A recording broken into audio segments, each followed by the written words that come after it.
Pai, nós queremos te agradecer, Senhor.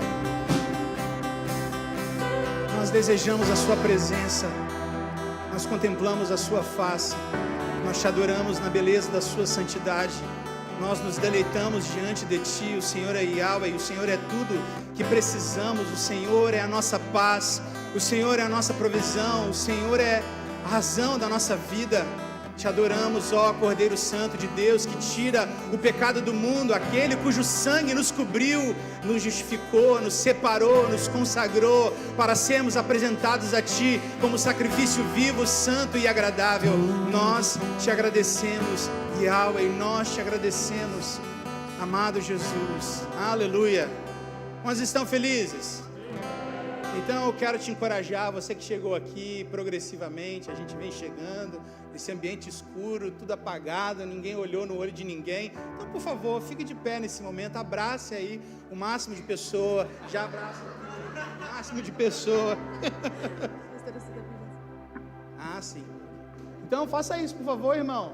Vamos lá, dá um abraço gostoso, fala, que bom te ver aqui, sua presença me alegra. Aproveita e abraça o visitante.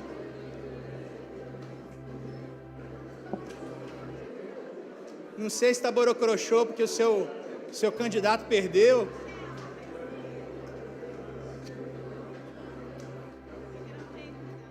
Amém. Glória a Deus.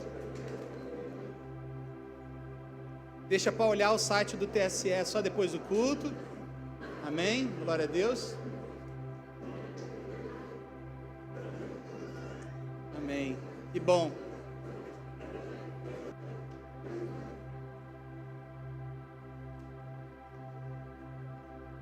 Igreja é calor, né, irmãos? Pelo amor de Deus.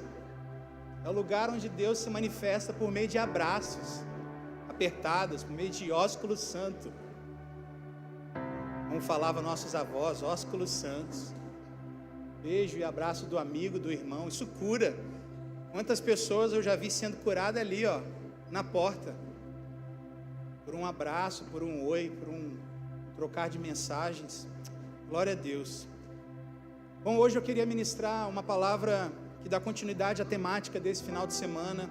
Desde sexta-feira nós tivemos sessões aqui voltadas à temática intercessão, tanto individual quanto coletivo. Eliel, Natan, o Everton, irmãos aqui estavam ministrando, e eu sei que eu já ministrei essa palavra aqui algumas vezes, que eu vou ministrar novamente, mas eu quero dizer que é impossível a gente falar dessa temática intercessão, ou trabalhar aspectos da identidade da igreja como casa de oração, sem falar da intercessão do Messias. Por isso que a gente combinou que a última mensagem fosse a intercessão de Jesus, a oração que Ele nos ensinou, amém?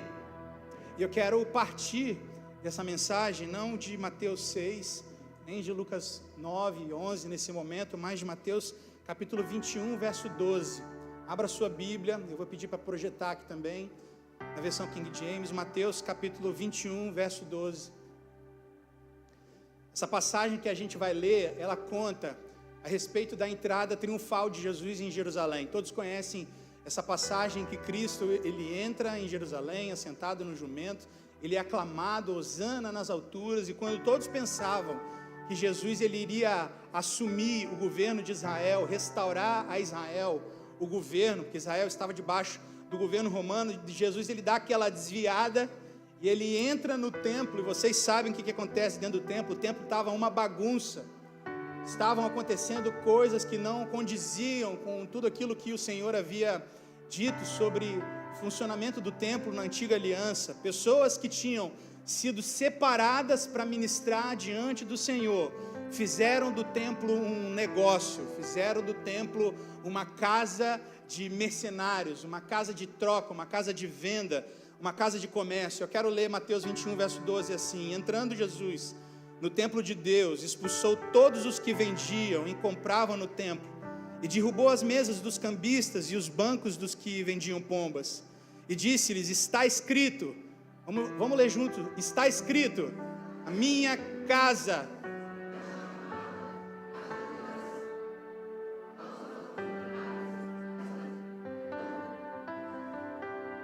covil de salteadores, um covil de ladrões. Jesus está dizendo: eu estabeleci esse lugar, o meu templo, eu estabeleci a minha casa para ser um lugar de oração.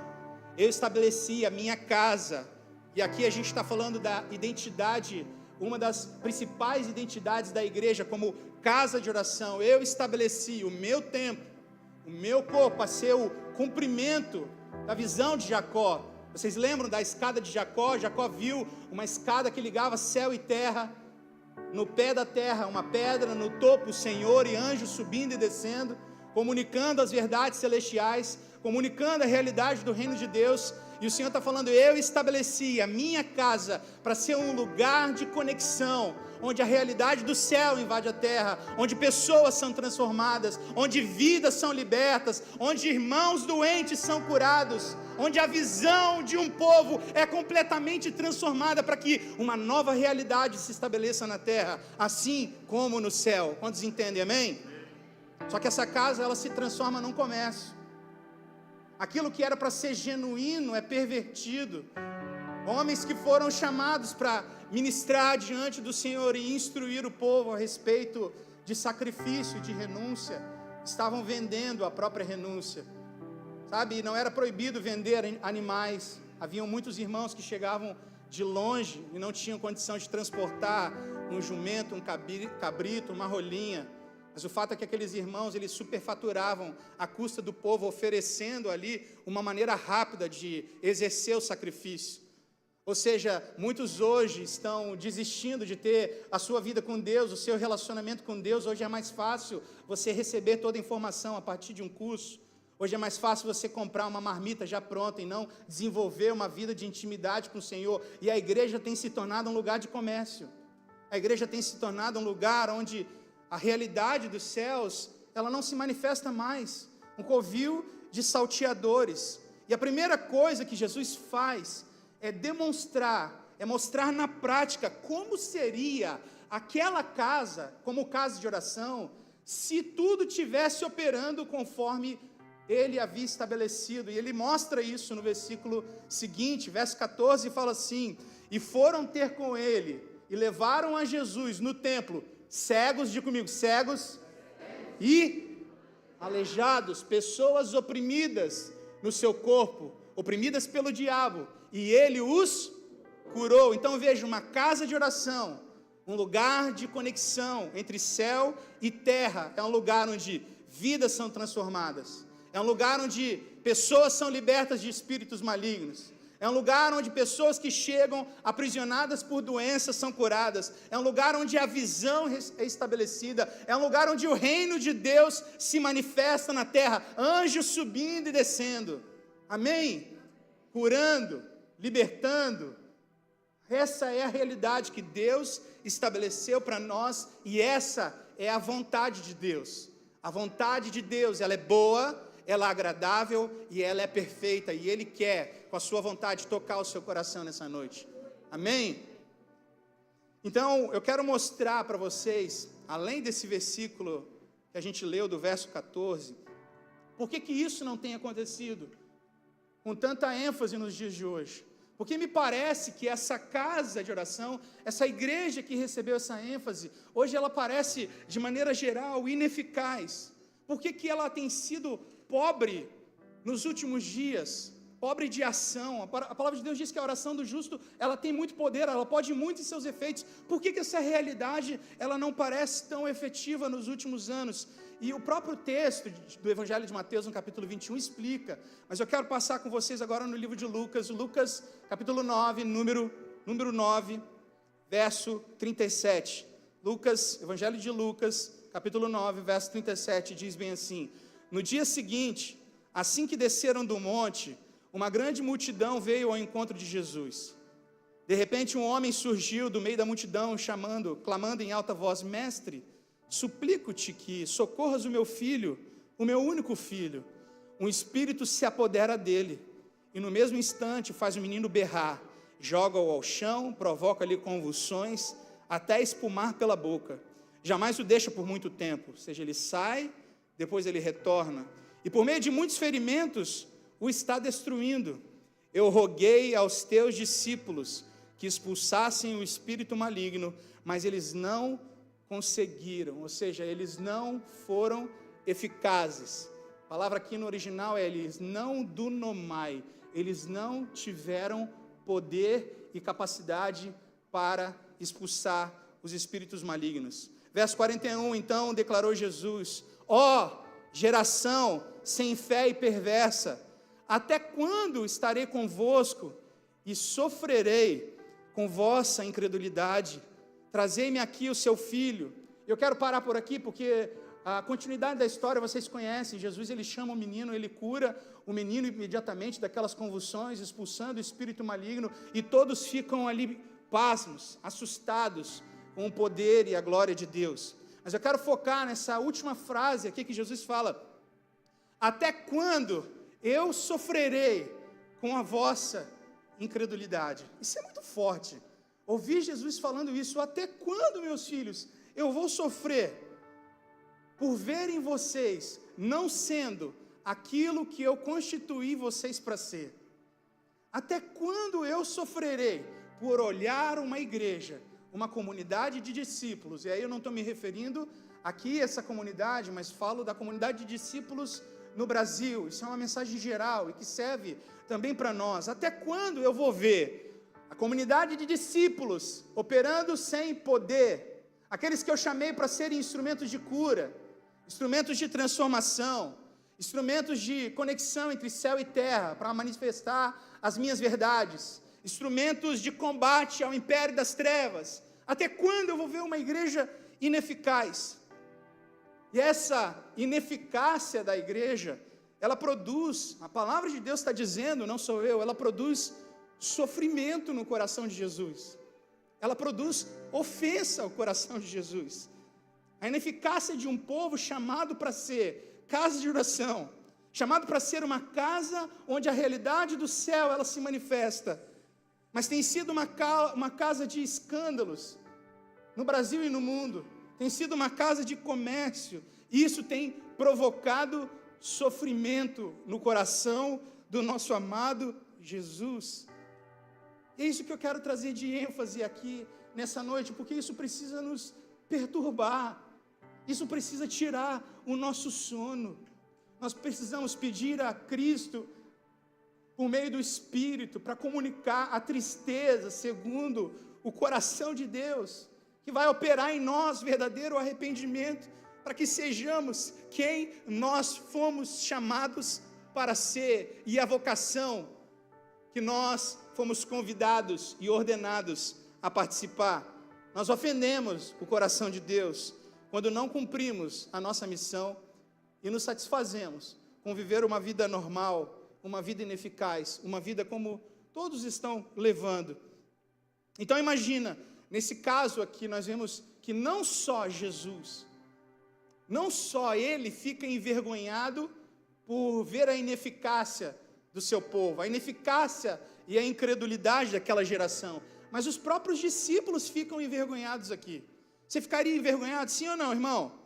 Porque eles tiveram sua incredulidade exposta, eles tiveram a perversidade. O que é perversão? É uma versão contrária, é andar num caminho oposto. Eles tiveram a sua incredulidade e a sua perversão exposta aqui nesse momento, assim como a nossa perversão e a nossa incredulidade foi exposta em 2020, quando o mundo inteiro foi acometido por uma pandemia, os hospitais foram lotados, pessoas perderam a esperança, e a gente não viu uma igreja que caminharia como Jesus caminhou na terra enquanto ele esteve aqui. Isso nos expôs. Isso precisa gerar uma perturbação no nosso coração, porque quando vier de novo, nós não podemos admitir não sermos uma igreja gloriosa. Eu vou repetir, quando vier de novo e virá, não podemos admitir não fazer parte de uma igreja gloriosa. Por que eu digo não fazer parte? Porque ele prometeu que ia levantar. Essa não é a condição, ele vai levantar. A condição é, estarei fazendo parte? Aleluia.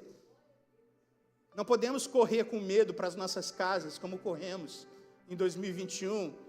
Não podemos brigar por fazer culto, como brigamos, ao invés de enfrentar principados e potestades que tentaram amedrontar a igreja. Quantos estão me entendendo? Então eu me coloquei na pele dos discípulos aqui. Eu quero que você se coloque agora na pele desses discípulos que foram envergonhados por esse espírito maligno que ocupava a vida desse jovem, o levando à convulsão. Eu tentei me colocar na pele dos discípulos e imaginei eles questionando o porquê da nossa ineficácia. Por que a gente não consegue fluir como ele flui? Por que a gente não conseguiu expulsar o espírito maligno desse garoto?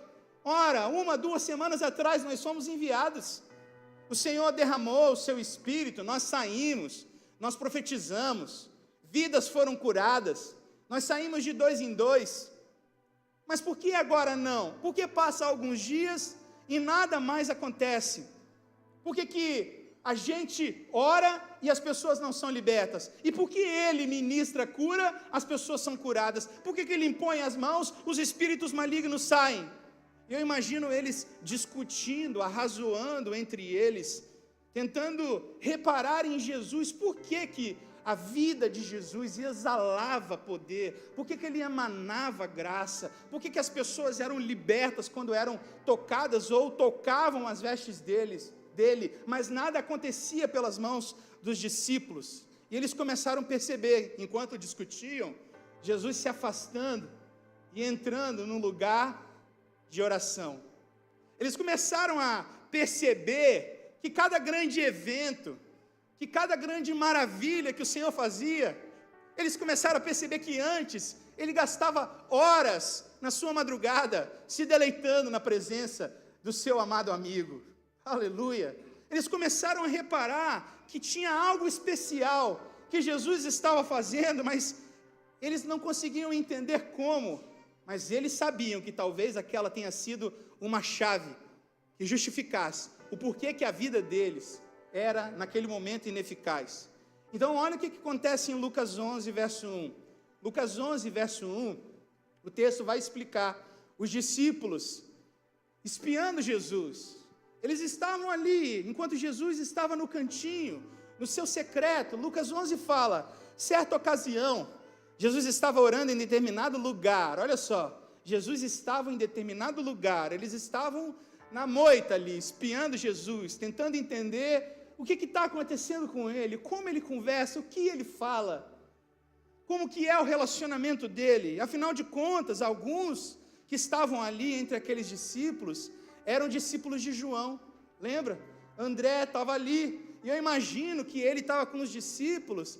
E, em alguma maneira, surgiu a mensagem de que João havia ensinado André a orar. Olha, João me ensinou de tal forma. E a oração de João Batista, qual era a mensagem de João? Arrependei-vos. Então, a ênfase da oração de João, muito provavelmente era, Senhor, libera do espírito de graça e súplica sobre esse povo para que se arrependam.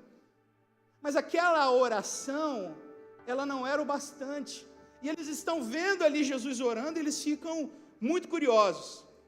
Vamos continuar aqui o texto, vou repetir. Certa ocasião, Jesus estava orando em determinado lugar. Quando concluiu, imagino eles esperando aqui as várias horas que Jesus estava se relacionando aqui com o Pai. Quando concluiu, um dos seus discípulos lhe solicitou, Senhor, ensina-nos a orar, assim como João ensinou os discípulos. Ou seja, a gente está vendo aqui que João ensinou os seus discípulos, ensina-nos também.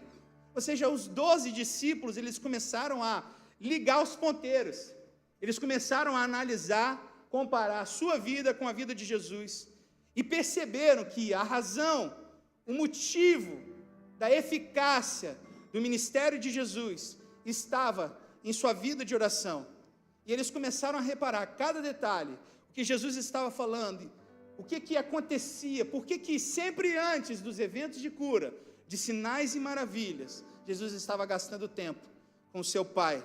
Mas a dúvida que ficava é, como você ora? Como é que você faz? Você teria essa curiosidade se Jesus estivesse aqui? Eu, com certeza, eu perguntaria em detalhes. E Jesus, ele ensina algo que muitas vezes desprezamos, a própria intercessão do Messias, a oração do Pai Nosso. Certa vez Lutero, todos conhecem, sabem quem foi Lutero? Lutero, ele diz: estou convencido de que quando alguém ora essa oração corretamente, em qualquer ocasião, essa pessoa, ela ora não só adequadamente, mas ora poderosamente. Amém?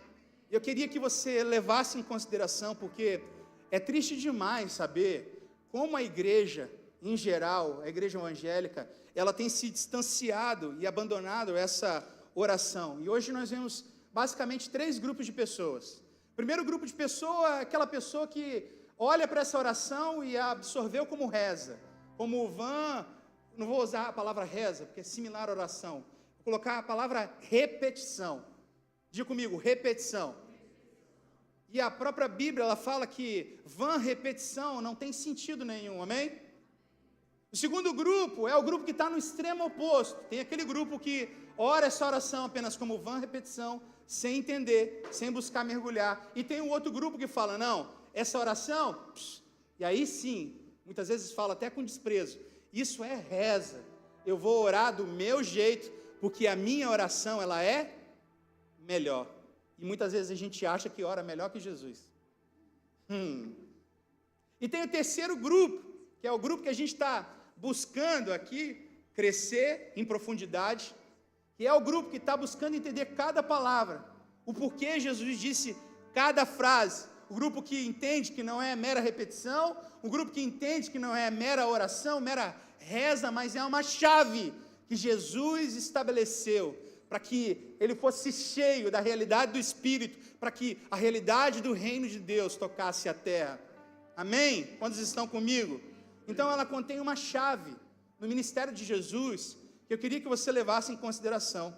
Tem um material que foi produzido pelos apóstolos, chamado Didaquê. Quem já ouviu aqui o que é Didaquê? Didaquê, obrigado Eliel. Só Eliel, gente? Didaquê, quem mais? Tem mais pessoas. Depois eu passo para vocês no WhatsApp a Didaquê. Didaquê é o material dos pais apostólicos. E os pais apostólicos, eles colocam num dos capítulos da Didaquê, não deixem de orar essa oração, a oração do Pai Nosso. Eles recomendam, porque essa oração é uma chave. Diga comigo, chave. Ela contém a chave para a eficácia do ministério de Jesus. Então usem. Se você for olhar no próprio Evangelho de Mateus, aí eu quero que você abra comigo o Evangelho de Mateus capítulo 6, versículo 8. Nós vamos agora entrar nessa oração, na intercessão do Messias. E se você reparar, Mateus capítulo 5, 6 e 7, ele compunha um sermão conhecido como Sermão do Monte. Sermão da Montanha é o sermão que contém a constituição do reino de Deus. É Jesus apresentando para os seus discípulos, para as novas criaturas, como é a vida de um habitante do reino de Deus, de um verdadeiro sacerdote, de um homem transformado, com atributos que se assemelham ao seu próprio atributo, amém? A natureza de Deus. Então diga comigo, Sermão do Monte apresenta a constituição do reino de Deus, fala da natureza, do tipo de gente que compõe uma nova sociedade que o Senhor está estabelecendo na terra. Agora você repete tudo que eu falei, direto. O interessante é que o Sermão do Monte, depois você lê ele completo, a gente ama entrar aqui em detalhes. O Sermão do Monte tem 111 versículos. Você sabe aonde que está o início da oração do Pai Nosso? No 56º versículo, ou seja, exatamente na metade do Sermão da Montanha, no centro do documento que expressa a constituição do reino de Deus, exatamente no centro, Jesus coloca a chave, o meio pelo qual a nossa vida, ela passa por um processo de transformação, a fim de que sejamos transformados à natureza dele, amém? Então a gente precisa levar em consideração, e eu quero entrar com vocês aqui, primeira frase, verso 9, do capítulo 6 de Mateus, diz assim, qual é a primeira frase da oração do Pai Nosso? Pai nosso que estais nos céus. Versículo 9. A gente pode dividir essa frase em 3 partes. Primeiro, Ele é Pai, diga comigo, Ele é Pai, é nosso e está no céu.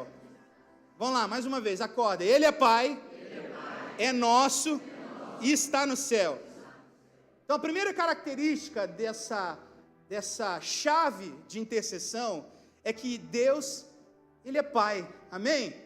Isso é maravilhoso, porque das coisas mais incríveis que Jesus poderia ter dito a respeito de Deus, Ele fala a melhor dos seus atributos. Deus, Ele é Pai. Isso é maravilhoso. Ele poderia ter começado falando sobre a grandeza de Deus. Ele poderia ter falado sobre a majestade de Deus. Ele poderia ter falado quanto o Deus, Ele é eterno, quanto Ele é majestoso, quanto Ele é temível. Já viu gente que começa a oração assim? Deus eterno. Até imposta a voz. Aleluia. Grandíssimo e temível, amado eterno. Não, amado eu coloquei aqui, não deveria colocar. Mas já viu gente assim, que até imposta a voz? Muitas vezes a gente ora assim, aquele Deus soberano, majestoso, é quase um personagem da Marvel, ou um Deus lá do Olimpo, que está distante, afastado. Ele é glorioso, mas está lá afastado. E Jesus, quando Ele ensina os discípulos a orar, Ele surpreende aqueles discípulos, porque Ele usa a palavra mais básica, mais rotineira da vida de um menino judeu, que expressa respeito e amor pelo seu pai, quando Ele diz, Abba, paizinho. Cara, isso é maravilhoso, isso é maravilhoso. Imagina os discípulos olhando, esperando Ele orar, ó, eterno Deus, como Neemias orou no capítulo 1, ó Senhor, Deus de Israel, quão temível Tu és. Muitas vezes a gente ora, a gente pensa logo naquele velho, carrancudo, de cabelo branco grande, sentado com cara de bravo, pronto para julgar a terra. E aí Jesus, Ele ensina para os discípulos, orem assim, Abba, meu amigo, meu amado, aquele que eu me lanço nos braços, e eu gasto a minha vida para Te amar. Ele é Abba, Ele é paizinho, Ele é papai, aleluia. Pensa comigo, uma criança lançada nos braços do seu pai, uma criança lançada nos braços do seu pai, ela tem medo? Uma criança, quando ela está lançada, sabe, nos braços ali, aconchegante, de quem ele ama, ele está ali, se deliciando no deleite, paizinho, meu tudo. Quando Maria ou Rafael se jogam no meu colo, é uma bagunça. Eles pulam, eles colocam a cabeça aqui, e não tem uma criança que não coloca o peito, a orelha no ouvido de um pai que ama e não encontra descanso, deleite, sim ou não? O medo não lhe domina mais, o pânico não lhe domina mais, a inquietude não lhe domina mais, porque uma paz que o mundo não conhece, uma paz, sabe, que excede todo entendimento, a shalom de Deus, ela deságua no nosso coração, amém? Toda preocupação vai embora, todo medo vai embora, porque o amor de Deus é mais forte que o medo, Ele dissipa o medo, aleluia. E quando o filho se deita no colo do pai, ele não tem o medo do dia de amanhã. Eu lembro quando eu coloco a Maria para dormir, muitas vezes eu coloco ela 3 ou 4 vezes na semana para dormir, eu nunca vi a Maria chegar para mim e falar assim, pai, já falei isso aqui, mas eu gosto de repetir, pai, eu não sei se vai ter o meu melãozinho amanhã. Eu nunca vi o Rafa falando, será que amanhã vai ter mamadeira? Será, pai, que amanhã vai ter o dinheiro para pagar a mensalidade do meu colégio? Será que amanhã vai ter o meu suquinho na geladeira? Quem é pai aqui já viu o filho falando isso? Por que o filho não faz? Porque o filho sabe que tem um pai, e um pai verdadeiro nutre, direciona, protege, provê, jorra do seu amor, amém? Vocês estão aí, meus irmãos? Aleluia, aleluia. Esse pai, Ele é o Jeová Jirê, é aquele que provê todas as coisas, Ele é a nossa shalom, Ele é a nossa paz, Ele é a nossa segurança. Vocês estão muito quietos. Esse Pai está aqui. Ele está aqui. Ele não é um Deus do Olimpo, assentado, sabe, lá longe, que não quer se relacionar conosco. Não, Ele quer se relacionar conosco como um amigo. Ah, glória a Deus, glória a Deus. Ele cuida de nós, amém? Então Ele é Pai.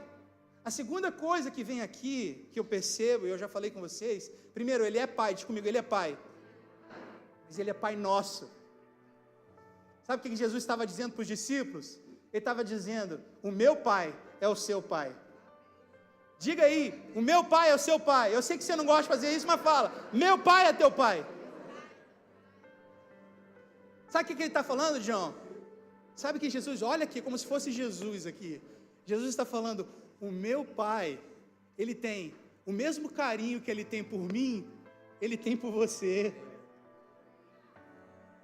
O mesmo amor intenso que Ele tem por mim e que Ele jorrou no meu coração durante toda a eternidade, Ele também tem esse amor por você. A mesma herança que Ele me deu, Ele também te dá. Eu te chamo de co-herdeiro. Aleluia! A mesma proteção que Ele me dá, Ele te dá essa proteção. A mesma coisa que Ele fez comigo e está fazendo através de mim, Ele faz com você e quer fazer através de você. Porque o meu Pai é o seu Pai. Ah, isso tem que ficar marcado na sua mente. O Pai de Jesus é o seu Pai também. Aleluia! O Pai é nosso. O Pai não é meu. O Pai é nosso. Ele não é pai de um apenas. Ele é pai de uma grande família, de muitos filhos. Semelhantes igual ao primogênito, semelhantes a Jesus. Essa é a vontade dele. E Ele te chama para fazer parte dessa família. Amém? Eu sei que muitas vezes, para alguns, eu sei que é difícil. Talvez você tenha dificuldade de compreender Deus como Pai e fazer essa oração que Jesus ensinou, Abba. Porque talvez a imagem de Pai na sua mente tenha sido completamente desfigurada. Talvez em função de ausência, função de dores, função de acusações, de palavras malditas do passado, palavras atravessadas. Talvez esse nome Pai hoje te provoque até repulsa, te provoque solidão, te provoque um sentimento de ausência. Hoje a palavra Pai, ela traz medo para alguns. Eu vejo até alguns fazendo assim. Às vezes a palavra de Pai, ela produz pânico, ela produz incômodo, ela produz tristeza. Mas deixa eu te dizer uma coisa, Cristo veio para resolver esse problema, porque quando Ele diz que o meu Pai é o seu Pai, Ele está falando, olha, eu sei o rombo do seu coração, mas o meu Pai preenche. O meu Pai te nutre, o meu Pai jorra amor para você. Talvez esse vazio que você sinta, você acha que é grande, mas o meu Pai é maior e Ele preenche.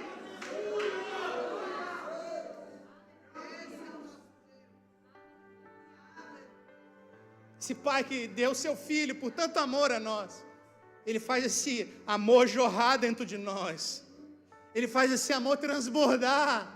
Ele faz a dor, a tristeza ser convertida em alegria. Ele faz a veste de luto ser convertida em veste de louvor. E quando você começa a provar desse amor, quando esse rio de amor começa a jorrar na sua vida, aquelas dores das feridas, elas vão desaparecendo. E você começa a ter a capacidade de amar até aquele que te feriu, porque você descobriu um tão grande amor que você não sabia que existia, que é o amor do Pai por você. Meu Pai é o seu Pai. Ele é um verdadeiro Pai que se doa por inteiro. Ele se doa por completo. Aleluia. Até a forma que você olha para o seu pai terreno vai mudar.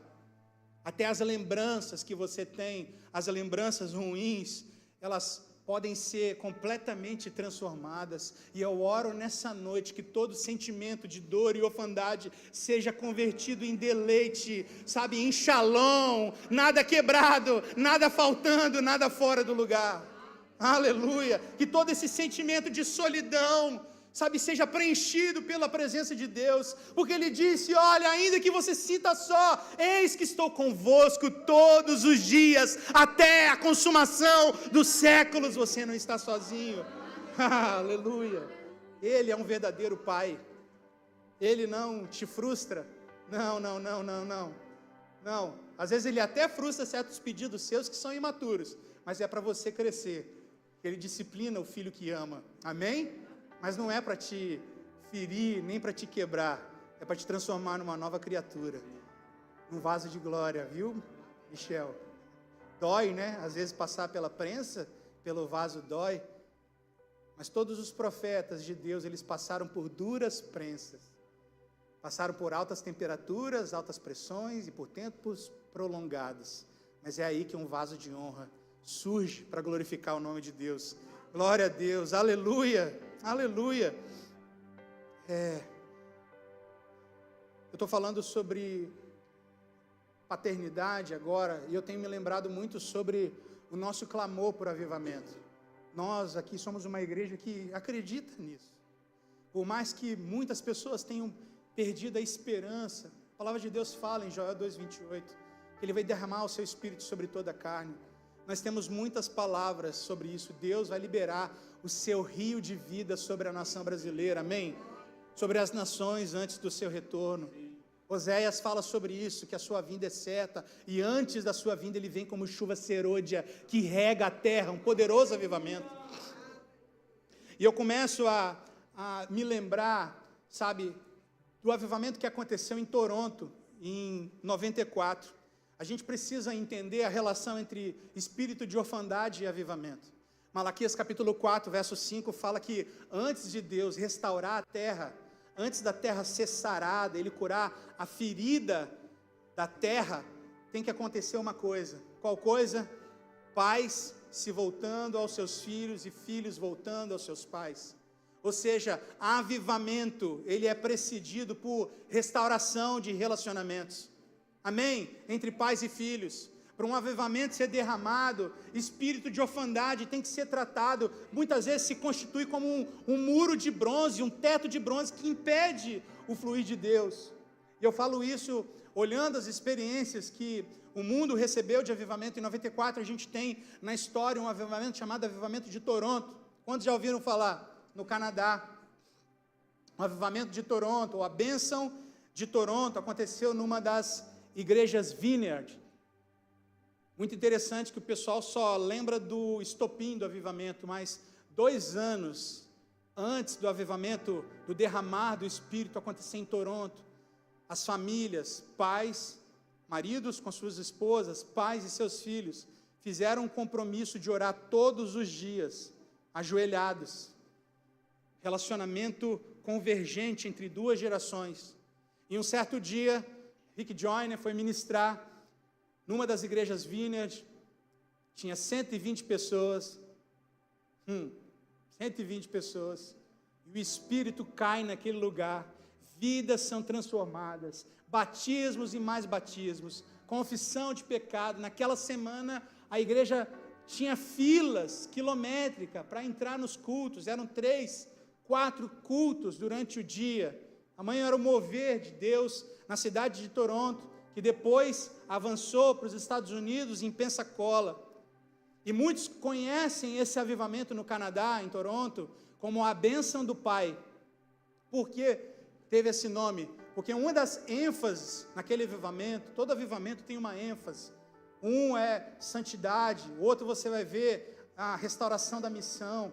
No Canadá foi uma maior compreensão do amor do Pai, Deus como Deus Pai na vida daqueles cristãos.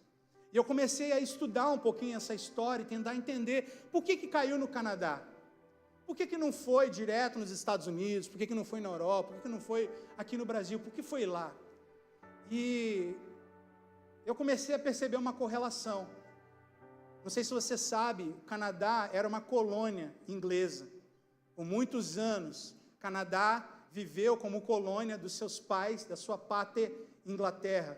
E Canadá não emancipou, não rompeu com a Inglaterra até os pais ingleses decidirem emancipar o Canadá como uma nação. Então você vai ver ali uma aliança entre pater e colônia, entre pai e filho, e de repente aquela bênção é manifesta naquele lugar para trazer essa compreensão da paternidade de Deus. Agora, quando você olha para o nosso Brasil, a gente não vê isso. A história brasileira ela mostra o contrário. Os colonos portugueses, quando vieram para cá, eles romperam com Portugal, eles romperam com a sua pátria, pater, pai, entende? Foi uma quebra de aliança, e na época do coronelismo, os coronéis começaram a se relacionar com as suas escravas, deliberadamente, gerando filhos que nunca conheceram quem eram seus pais, e esses filhos foram se reproduzindo, suas descendências, debaixo de escravidão, debaixo do espírito da orfandade. Nós temos diversas cidades do nosso Brasil cuja orfandade é latente. Muitos pais abandonaram seus filhos para tentar ganhar a vida nos Estados Unidos, deixaram seus filhos com seus avós. A gente vê isso em Governador Valadares. Lembra da febre que era a gente de Governador Valadares, deixando filho com a avó para ir para os Estados Unidos para ganhar vida? Então nós vemos no Brasil algo muito latente, o espírito de orfandade provocando um rombo nos corações, uma dificuldade de se relacionar com Deus Pai.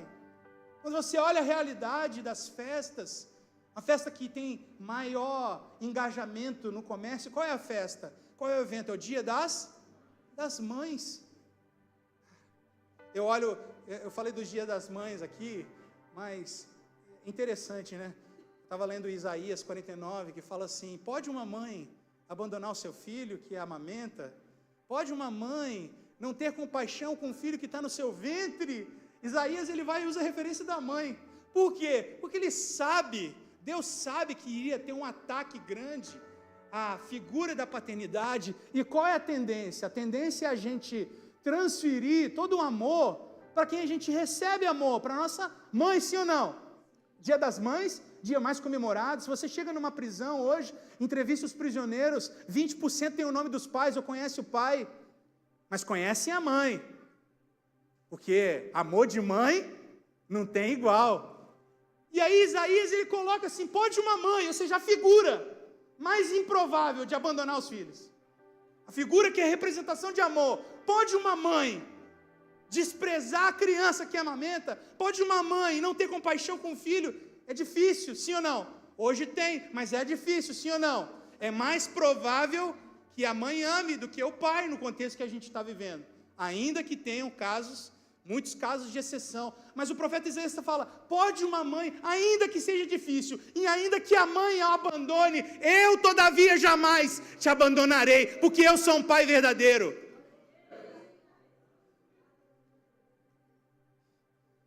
O meu pai é o seu pai. Não é o pastor Dan que está falando, Jesus. O meu pai é o seu pai, e enche o seu coração. Toda a dor que foi causada por palavras malditas, atravessadas, toda a dor, toda a amargura, o rio de Deus, ele vai tocar o seu coração e vai limpar nessa noite, com o amor de Deus que jorra no seu coração. Ele é um pai perfeito, ele nunca nos deixa só. Aleluia! Essa é a boa notícia. O Senhor, ele rompe, ele cura todo espírito de orfandade. Ele está curando aqui nessa noite. Ele vai fazer do amor dele jorrar no seu coração. Ele jamais te abandona. É hora da gente espalhar essa mensagem. É hora da gente espalhar essa mensagem para os nossos amigos, para tantas pessoas que saíram da casa do Senhor feridas, muitas vezes não tiveram esse amor. É hora de você levar essa mensagem. Eu lembro quantos, lembra quando você se converteu, quando você voltou? Cada domingo era uma diferente que você trazia. Jenny, é hora de voltar, é hora de ir atrás desses filhos que estão abandonados, porque o pai não abandona. Muitas vezes a gente fala assim: mas espera aí, mas ele abandonou, ele é filho pródigo. Ainda que seja um filho pródigo, pode ter filho pródigo, mas o coração de pai continua sendo pai, ele não mudou a identidade dele, ele ama, amém? E ele está de braços abertos para receber os seus filhos novamente. Eu estou falando isso porque nós estamos vivendo dias de trevas, mas são dias que os filhos pródigos vão voltar para casa novamente. E Ele está levantando uma igreja que vai proclamar a mensagem e vai jorrar desse amor, amém? Aleluia. Então diga comigo, Ele é Pai, o meu Pai é o seu Pai, é Pai nosso. E a terceira parte dessa frase, que estais nos céus. Isso é muito importante porque, ok, Ele é Pai, Ele ouve as nossas orações, Ele é Pai nosso, entretanto, esse Pai ainda está nos céus. Mas esse era o desejo dele, Eliel?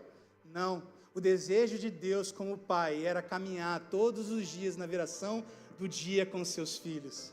O pecado nos afastou do Pai. O pecado trouxe separação. Por meio de um homem todos fomos separados, mas por meio de um, todos nós fomos de novo trazidos para esse Pai, para essa aliança. Aleluia! E a boa notícia é que chegará um dia que esse Pai caminhará conosco novamente na viração do dia, entre as pedras afogueadas, diante da árvore da vida, diante do rio de Deus, cujas folhas são a saúde para as nações. Nós precisamos clamar por isso. Vem, vem. O Senhor não está no céu. O Senhor está no céu, o Senhor não está aqui. O que isso tem que gerar em nosso coração? Saudade, ardor, desejo. Por quê? Porque nada vai bem aqui sem o Senhor.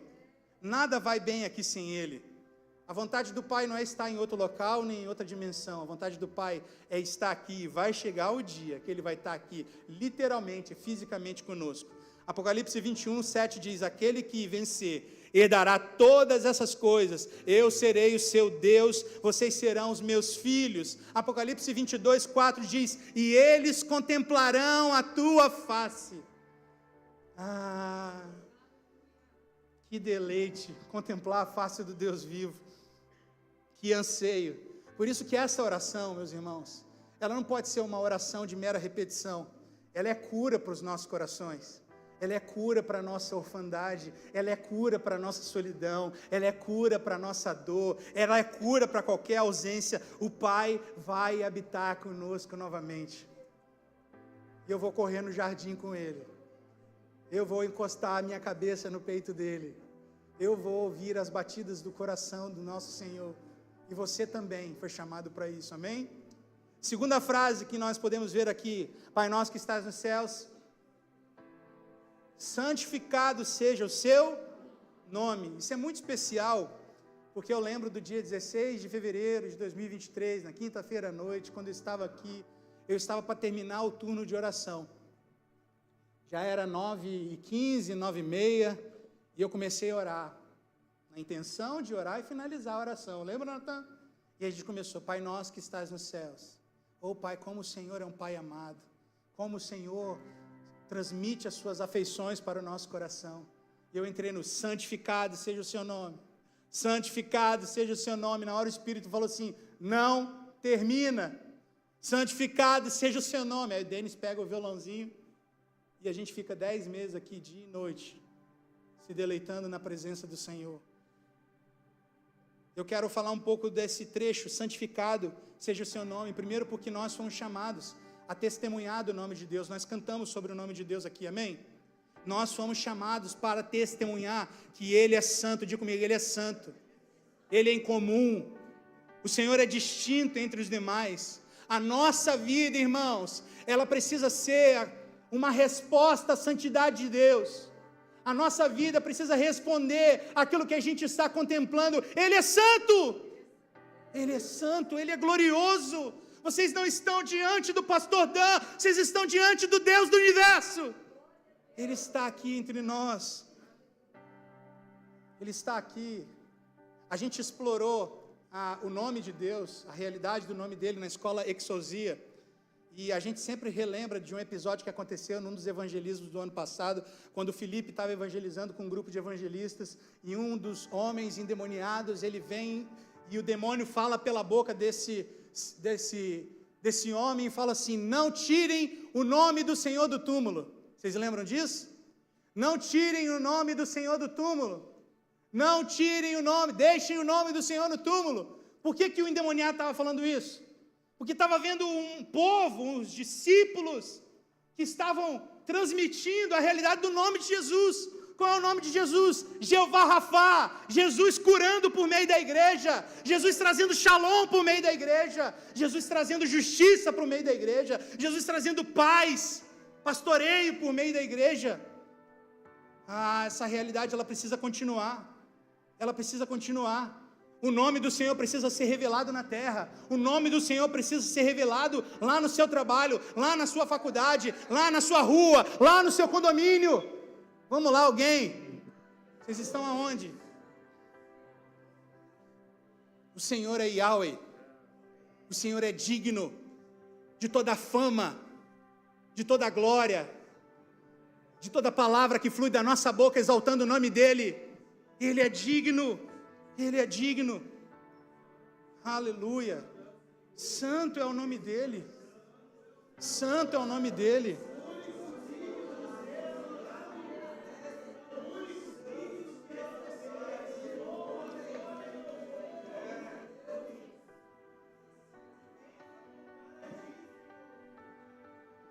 Aleluia. Ele é Jeová Tsedeque, é a nossa justiça. Ele é o Jeová Sabaô, o Deus que vence a batalha. Yahweh não conhece a derrota. Ele é a nossa vitória. Ele é a nossa bandeira. Ele é o Jeová Raá, o nosso pastor, que supre toda a carência emocional. Ele é o Jeová da provisão, Jeová Jirê. Tantos nomes que a Bíblia fala sobre Ele, sobre o seu caráter, sobre os seus atributos. Nós precisamos continuar clamando para que o nome dEle seja santificado em vitória.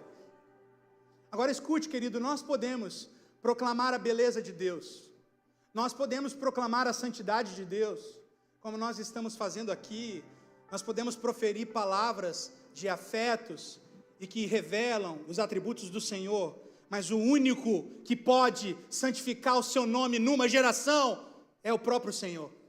Diga comigo, o único que pode santificar o seu nome é Ele mesmo.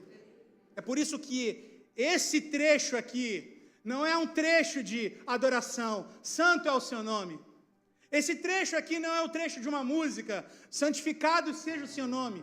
Esse trecho aqui é um pedido intercessório.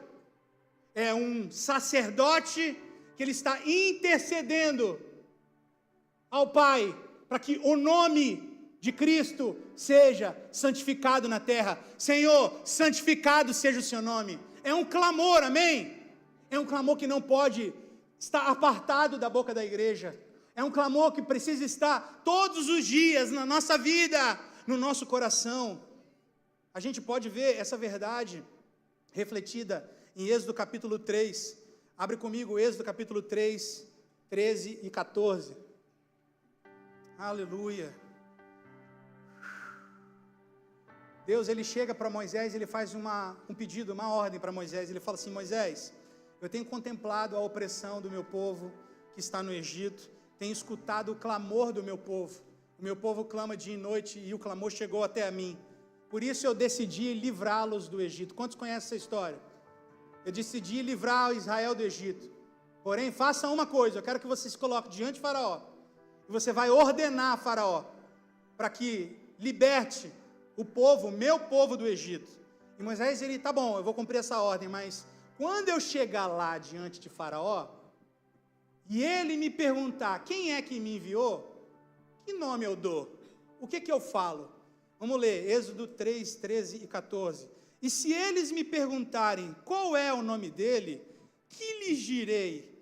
Então disse Deus a Moisés, eu sou o que sou. Então veja, Moisés está super preocupado. Ele recebe uma mensagem de Deus, o Deus vivo, o Deus de Israel, e fala assim, ei, eu quero que você vá diante de Faraó. Faraó, o cara que se acha, e todo mundo acha, semideus, e que está submetido aos deuses do Egito, Elohims, principados, potestades, ou seja, seres caídos. Eu quero que você chegue diante desse cara e fale assim, ei, Deus de Israel, o meu Deus, me enviou aqui para te ordenar, vai libertar o povo agora. Óbvio que Faraó ia chegar assim, cara, você está de brincadeira, né? Quem é o seu Deus para que eu obedeça? Qual é o nome dele? E o que Deus fala? Eu sou o que sou. O que Ele está falando? Ele está falando, estou nem aí, o que você está querendo saber? Estou nem aí que você está querendo saber o meu nome, porque eu te dei uma ordem, e ainda que Ele rejeite, eu vou fazer cumprir cada palavra, e quando eu tocar o Egito, todos saberão qual é o meu nome. Eu sou único, eu sou o Senhor. E aí, quando Moisés chega, Faraó zomba, vocês sabem o que acontece? O que acontece no Egito? Ele envia o quê? As pragas. Juízos de Deus revelam sua santidade. Diga comigo, juízos de Deus revelam a sua santidade. E aí vem as pragas. Cada praga, eu já ensinei aqui para vocês, cada praga enviada no Egito foi um deboche de Deus, um escárnio de Deus a tudo aquilo que os egípcios consideravam como deuses. Cada praga foi uma zombaria de Deus para mostrar que aquilo que eles consideravam como deuses era nada diante da soberania dele. A gente vê as rãs, né? As rãs que tomaram todo o lugar de Egito, ficava difícil até caminhar, porque tinha rã para tudo quanto é lugar. Você sabia que a rã era uma deusa do Egito? Uma mulher com uma cabeça de rã, a deusa da fertilidade, chamada Heket. Então, quando ele faz aquela infestação de rãs, a rã é um animalzinho que bota cerca de 1000 ovos. Ela está falando de fertilidade. Então, eles criam que essa deusa, Heket, era a deusa da fertilidade, era a deusa da colheita, era a deusa da abundância. E aí ele vai e manda a praga para dizer, vocês consideram isso daí como Deus? Eu quero dizer que isso daí é nada perante mim, eu comando tudo, eu sou o Senhor sobre tudo. Meu irmão, meu Deus. E aí ele chega depois na 10ª praga, eles também tinham um Deus, vários deuses, eu não vou citar um por um aqui, Deus Sol, chamado Ra. Deus Sol, um homem com uma cabeça de sol. Vocês adoram o sol? Vocês adoram isso como Deus? Você acha que isso pode tocar a vida de vocês? Você acha que vocês podem conversar com isso? Tá bom, eu vou mostrar que eu sou maior do que tudo isso. Como se fosse um abajur, Deus faz assim, pum! Ele apaga a luz do Egito todo. Não, pastor, mas foi um eclipse. Teve um lugar chamado Gozem, um lugar onde o povo da aliança estava, e nesse lugar não faltou luz, porque Ele é o sol da justiça, Ele é superior a todos os deuses, não há outro. E aí Ele chega para esse povo da aliança e fala, quem é o Deus de vocês? Israel. Quem é Ísis? Quem é Horus? Quem são esses deuses do Egito? Shema, Israel, Adonai Elohenu, Adonai Erra. Ouve e obedece, Israel, o Senhor é único, somente a Ele adorarás. É um único Deus. Aleluia, glória a Deus, glória a Deus. Te pergunto, quem santificou o nome de Deus no Egito? Ele mesmo. Então isso daqui não é uma simples palavra de expressão de adoração, é um pedido, Senhor, santificado seja o seu nome em Vitória, santificado seja o seu nome no Brasil, santificado seja o seu nome na minha família, porque o meu marido ainda não conhece o Senhor, santificado seja o seu nome no meu trabalho, porque ainda meu chefe não conhece a grandeza do Senhor, santificado seja o seu nome numa igreja que está se corrompendo e se prostituindo, porque também precisam se arrepender diante do Senhor, santificado seja o seu nome. Mostre que o Senhor é Yahweh, o Senhor é único. Aleluia. Quantos estão comigo? Essa oração você precisa fazer todos os dias. Quem tem aqui familiar que não é cristão, que ainda não recebeu o Senhor, todos os dias, santificado seja o seu nome na minha casa, santificado seja o seu nome na minha família, santificado seja o seu nome no meu trabalho. Mostre que o Senhor é incomum, mostre que o Senhor é Pai, é meu Pai e é o Pai dele também. Mostre que o Senhor é soberano. Aleluia. Aleluia. Quem está comigo? Terceira frase, verso 10. Venha o teu reino. Essa frase, essa terceira expressão, ela tem dois objetivos. Primeiro, posicionar a igreja na esperança vindoura. Diga comigo, posicionar a igreja na esperança vindoura. Por muito tempo a esperança do crente foi: Jesus morreu na cruz, me salvou, agora eu tenho uma ficha aqui e eu estou na fila de espera esperando para ir para o céu. É ou não é? Que se lasque esse mundo, ainda bem que eu vou morar no céu, não é? E a gente fica, que se lasque essa vida, que se lasque o planeta, que se lasque a natureza, porque eu vou sair daqui e eu vou para o céu. Eu estou querendo ir para lá, quando Deus está pedindo a gente para orar, para vir para cá. Venha o teu. Peraí, a gente está querendo ir e ele está querendo? Vai desencontrar, se bobear. Então a esperança vindoura, qual é a nossa esperança vindoura? Meus irmãos, é um reino de Yeshua sendo estabelecido na terra. Jesus governando em Jerusalém. Ele governará em Sião. Apocalipse capítulo 11, verso 15. Ao ressoar da última trombeta, a palavra de Deus diz: o reino do mundo se tornou do nosso Senhor e do seu Cristo, e ele reinará pelos séculos e séculos. Ah, não, meu irmão. A nossa esperança vindoura é que Cristo, ele vai reinar sobre a terra. Isaías capítulo 2 fala que ele governará de Sião sairá a sua lei, as constituições da terra serão rasgadas, e ele vai implantar uma única constituição, a constituição do reino de Deus. 1 Coríntios capítulo 15, verso 24 diz: então virá o fim, quando ele entregar o reino a Deus, o Pai, depois de ter destruído todo o domínio, toda a autoridade, todo o poder. Ele vai reinar sobre Sião, a terra vai passar por um período de preparação, 1000 anos, até que o próprio Pai vai tabernacular, vai descer para habitar conosco e andar conosco no jardim, a Jerusalém celestial que desce. Aleluia! Essa é a realidade vindoura. Joel 3,16, o leão, o Senhor rugirá de Sião, a cidade de Davi, receberá Cristo em seu trono. O descendente de Davi tão esperado, o lugar da morada de Deus. Aleluia, aleluia. Quantos aguardam isso com santa expectativa? Mas tem um segundo aspecto dessa oração: vem o teu reino.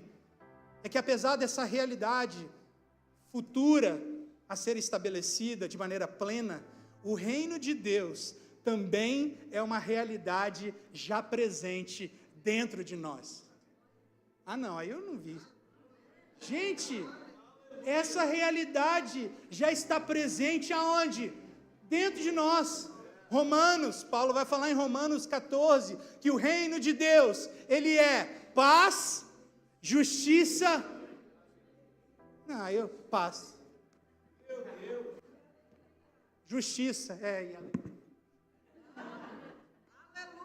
o reino de Deus é Shalom, o reino de Deus é justiça, Tzedeque, o reino de Deus é alegria, gozo. Então, apesar do mundo estar um caos, e apesar dessa realidade plena ser estabelecida no futuro breve, nós podemos já viver com contentamento, com alegria, com a justiça do reino de Deus, porque o Espírito é alegria no Espírito, é alegria no Espírito, o Paráclito já está dentro de nós, e Ele está aqui para nos conduzir em tudo, aleluia. Então, como intercessão, eu também oro: Senhor, venha o seu reino de forma plena, mas Pai, venha o seu reino sobre a Isa com abundância de alegria, venha o seu reino sobre o meu irmão, sobre o meu colega de trabalho, sobre o meu paciente lá no hospital, vem alegria, vem gozo, vem paz, vem cura, aleluia, aleluia, aleluia. Lá no Uber, vem alegria, coloca lá, justiça, paz e alegria, porque o Uber aqui é 5 estrelas, justiça, paz e alegria, aleluia, no Espírito Santo. Vamos lá, gente, entrou, já é batizado no Espírito, já sai rodopiando, já sai cheio de Deus, entrou doente, sai curado, aleluia. Quarta frase: Pai nosso que estás nos céus, santificado seja o seu nome, venha a nós o teu reino, que seja a tua vontade feita, assim na terra como no céu. Isso é muito importante a gente entender, porque como vamos orar a vontade de Deus, sendo feita na terra como no céu, se a gente não conhece a vontade de Deus? Se a gente não se preocupa em entender o que Ele pensa, o que passa no seu coração, quais são suas afeições. Eu vou ler aqui, você não vai abrir, 5 textos rápidos sobre a vontade de Deus, só anote. 1 Tessalonicenses 4:3, porque a vontade de Deus é essa, a vossa santificação, que vos abstenhais da prostituição. Primeiro, a vontade de Deus é a nossa santificação, que nos afastemos das coisas carnais, amém? Segunda coisa, 1 Tessalonicenses 5:18, em tudo dai graças, porque a vontade de Deus em Cristo para conosco é essa. Então, segunda vontade de Deus é que em todo momento possamos dar graças. Eu tinha um avô que dava graças em tudo quanto é lugar. Ele estava em velório, ele dava graça. Ele estava em qualquer lugar, ele dava graça. Essa é a vontade de Deus, que sejamos santos, que sejamos agradecidos. 1 Pedro capítulo 2:15, porque assim é a vontade de Deus, que fazendo bem, fazendo as obras do Pai, tapeis a boca à ignorância dos homens insensatos. A vontade de Deus é que façamos o bem para as pessoas. Nós temos uma missão a cumprir.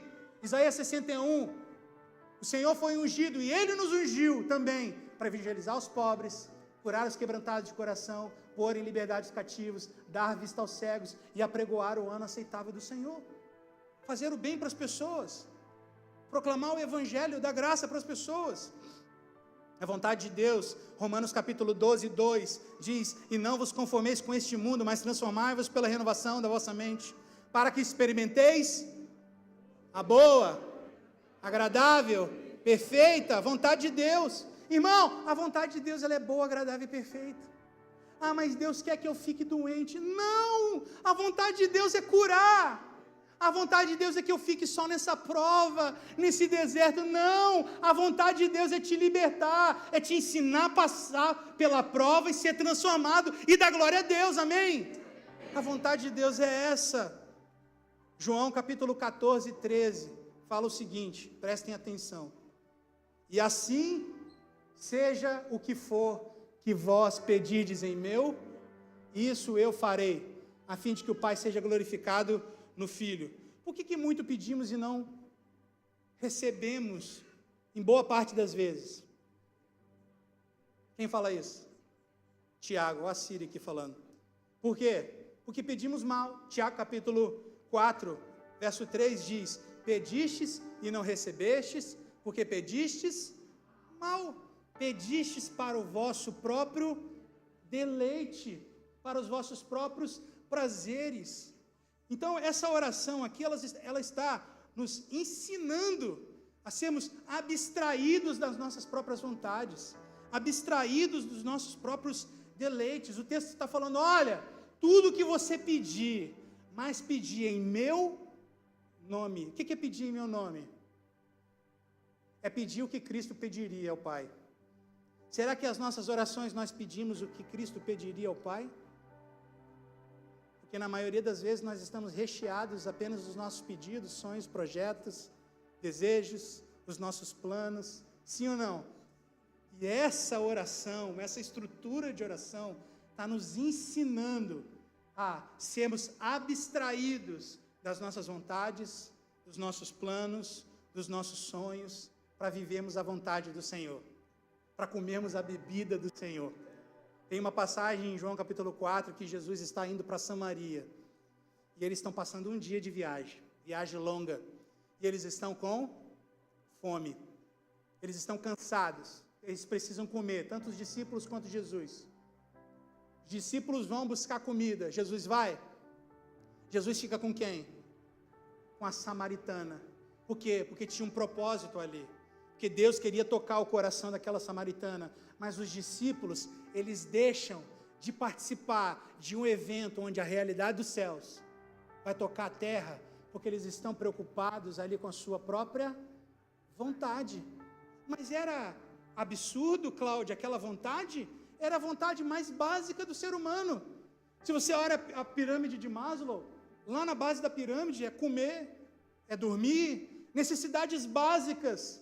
Então o que Jesus está falando? Ele está falando de um tipo de gente que vai abrir quando for necessário, como nesse caso. O pai está querendo tocar o coração de uma mulher. E esses homens não estão dispostos ainda a abrir mão das suas necessidades mais básicas, por amor ao pai. Mas Jesus, ele fica ali. Jesus toca o coração daquela mulher, sendo guiado pelo Espírito. E aí os discípulos, eles voltam e eles falam: mestre, toma aqui comida. E aí o que Jesus fala? Existe uma comida que vocês não conhecem. Existe uma comida que a gente ainda precisa conhecer. E como assim existe uma comida que a gente não conhece? Será que alguém fez uma comida para ele enquanto a gente estava fora? Jesus está falando: não. É que vocês ainda estão muito preocupados em servir o ventre de vocês, a necessidade básica de vocês, mas a minha comida e a minha bebida é fazer a vontade do meu Pai. O motivo pelo qual Ele me enviou é fazer as suas obras, que é desfazer as obras do diabo, que é estabelecer, transformar vidas, e foi para isso que Ele nos enviou também. Ele não está querendo que você abandone a sua vida ordinária, Ele não está querendo que você deixe de dormir todos os dias, de comer as coisas mais básicas. Ele só quer que você ande com a mão aberta, na hora que Ele quiser tomar: eis-me aqui, Senhor, que não seja feita a minha vontade, mas a sua vontade. Nós precisamos ser homens de mãos abertas. Às vezes a gente agarra nas nossas coisas e não tem nada que tira. Não, deixa Deus te dar coisas. Deus tem te dado coisas, amém? Quantos estão felizes? Gratos a Deus. Mas anda de mão aberta, porque a hora que Ele quiser tirar, deixa Ele tirar, porque se Ele tirar, você pode ter certeza que Ele vai liberar um peso de glória maior do que você já viu. Amém?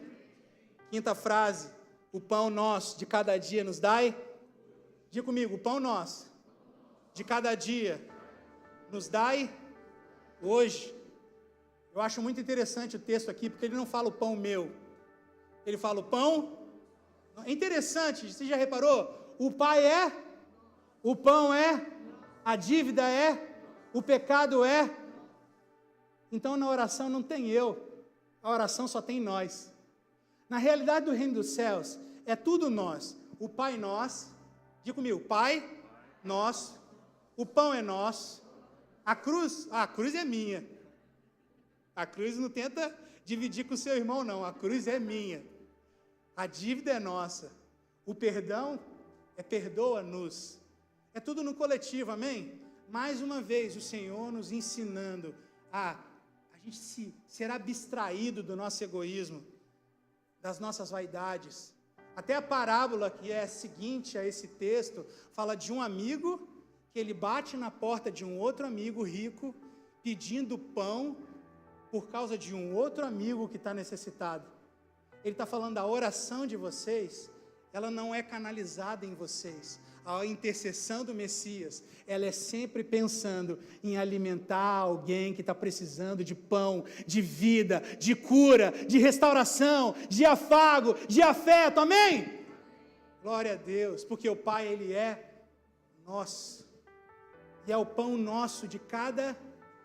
Deixa eu te falar, não anda hoje preocupado com amanhã, não. O pão nosso de cada... Se é de cada dia, o de hoje Ele vai dar, e o de amanhã, e o de depois de amanhã, e o de mês que vem. E por que a gente anda inquieto com o mês que vem, com o ano que vem? O Senhor está falando: não andeis inquietos por coisa alguma, basta cada dia o seu próprio mal, o seu próprio desafio, e Ele vai dar aquilo que o filho está precisando para viver. Você já deixou de vir na igreja porque você não tinha roupa?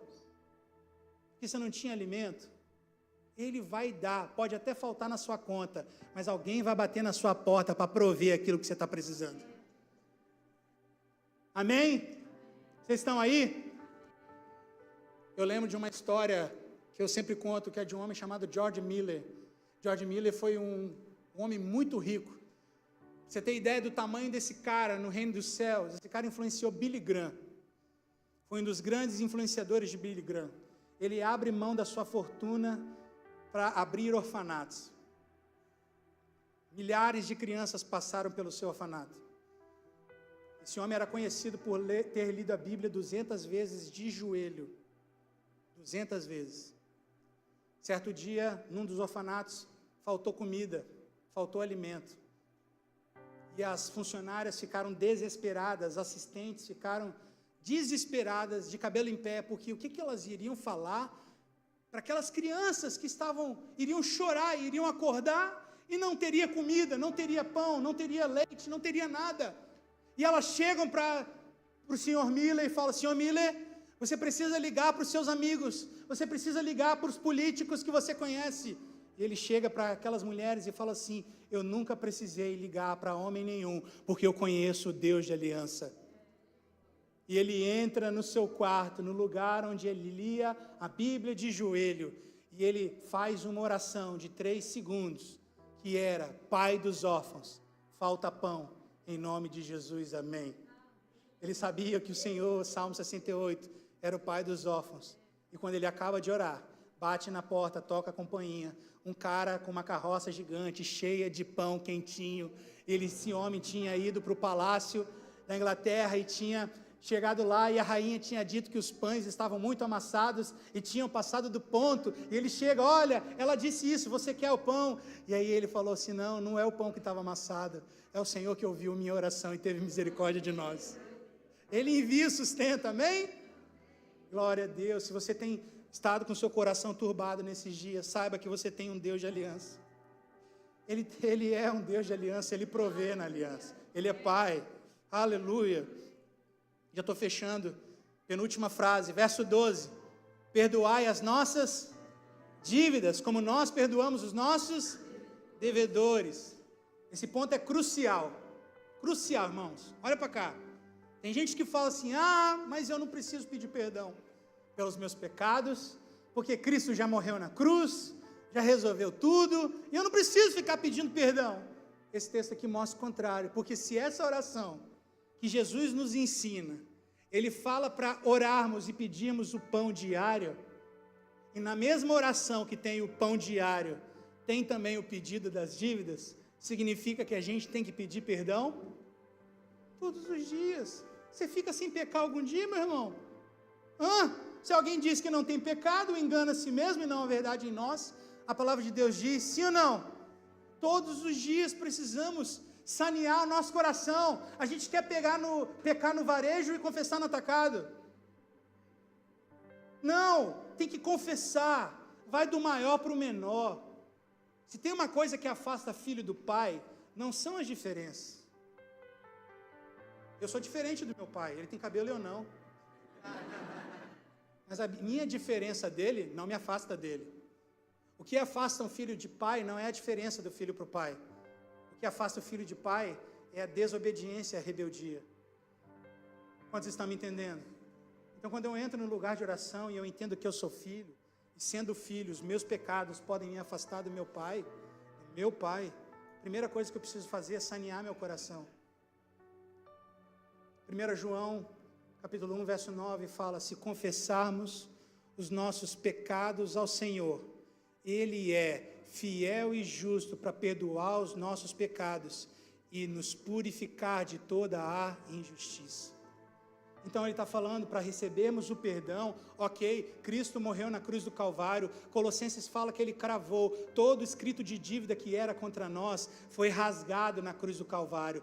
Toda condenação que a lei nos impunha pelo pecado foi rasgada, cancelada, mas o perdão pelos pecados, ele é acessado por meio da confissão, do reconhecimento, do abandono, do arrependimento. Ora, se confessarmos os nossos pecados ao Senhor, Ele é fiel e justo para perdoar os nossos pecados. Vamos colocar na negativa? Se não confessarmos os nossos pecados ao Senhor, Ele é fiel e justo para não perdoar os nossos pecados. Conseguiu entender? E não nos purifica da injustiça. Ora, se andarmos na luz como Cristo na luz está, O sangue de Cristo nos cobre. Se não andamos na luz como Ele está, o sangue de Cristo não nos cobre. E muitas vezes a gente anda anos e anos e anos na nossa vida com trevas, com sombras no nosso coração, que a gente nunca colocou para fora. O Senhor está falando com você? Eu lembro no ano passado, quando Deus estabeleceu aqui nesse lugar um trono de misericórdia, quando todo mundo entendeu que ninguém é melhor do que ninguém. No ano passado, um espírito de graça caiu aqui, e todos nós compreendemos, eu vou usar o termo do ano passado, que nós é tudo zoado, e foi alcançado pela graça de Deus, que nos ensina a viver uma vida santa a cada dia. Mas nós não somos merecedores de nada, foi Ele que nos alcançou, e todas as nossas vergonhas precisam ser colocadas para fora. Nós vimos pessoas aqui confessando pecados dos mais graves, mas a partir desse momento em que os pecados eram lançados, os seus lixos lançados no Jordão, eu vi casamentos sendo restaurados, eu vi pessoas sendo santificadas, eu vi pessoas com as suas finanças sendo restabelecidas, eu vi milagres acontecendo. Por quê? Porque onde o pecado é lavado, a presença de Deus está. Aleluia. Então perdoa, Senhor, as nossas dívidas, cite uma por uma, cite as dívidas, as ofensas, libere do seu coração as ofensas que pessoas cometeram, porque perdoa as nossas dívidas, assim como nós perdoamos quem nos ofendeu. Ou seja, na mesma medida em que perdoamos as pessoas, nós somos perdoados por Deus. Com que medida você quer ser perdoado? Aleluia, aleluia, aleluia. Senhor, trabalhe nos nossos corações, trabalhe nos nossos corações, Senhor, molda o nosso caráter, derrama do seu bálsamo em nós, meu Pai. Transforma as nossas vidas, muda o nosso interior, rompe as barreiras que nos prendem. Tem o último texto para a gente cantar e agradecer a Deus, finalizando essa reunião. O texto termina dizendo: não nos deixes cair em tentação, mas livrai-nos do mal. Por que ele nos ensina a orar assim? Porque Ele sabe que todos nós somos susceptíveis à queda. Ele sabe que todos nós, ao nosso redor, existe um ser que ruge como um leão. E todos os dias Paulo fala que ele lança dardos inflamados do maligno. E você muitas vezes acorda de manhã e você não consegue perceber que vem setas na sua emoção. Daqui a pouco vem uma angústia no seu coração e você não percebe. E sem perceber essa angústia, você já começa a dar patada nas pessoas. E você não prestou atenção que um dardo inflamado foi lançado, uma proposta foi lançada, um banquete foi colocado diante de ti, uma mentira, um engano, um sofisma foi colocado para te ver cair. Então o Senhor nos ensina a orar: livra-nos do mal, livra-nos do engano, livra-nos da mentira, livra-nos do príncipe da potestade do ar, que tenta operar nos filhos da desobediência. Ele nos ensina isso para que sempre mantenhamos um coração humilde, dependente do Senhor, que sabe que está susceptível à queda. Nós não podemos ser super-homens. Deus não quer homens super-homens. Deus quer homens humildes e pobres de espírito, que reconhecem que necessita do Espírito Santo de Deus para ver o Senhor. Ah, como eu preciso. Como nós precisamos nesses dias do Espírito Santo. E a oração é: livra-nos. Diga comigo: livra-nos. Livrai-nos. Não é livrai-me, é livrai-nos. Sabe o que Jesus está falando? Está falando que à medida que você ora pelo seu irmão, ele te fortalece. À medida que você se lembra dos seus irmãos, ele está liberando graça sobre ti.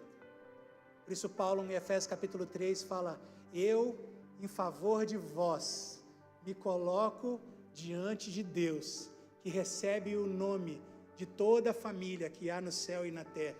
Paulo está falando, eu me coloco diante de Deus para orar pelo John, para orar pelo Eliel, para orar pelo Michel, para colocar diante daquele que tem um nome, foi chamado como pai de toda a família no céu e na terra.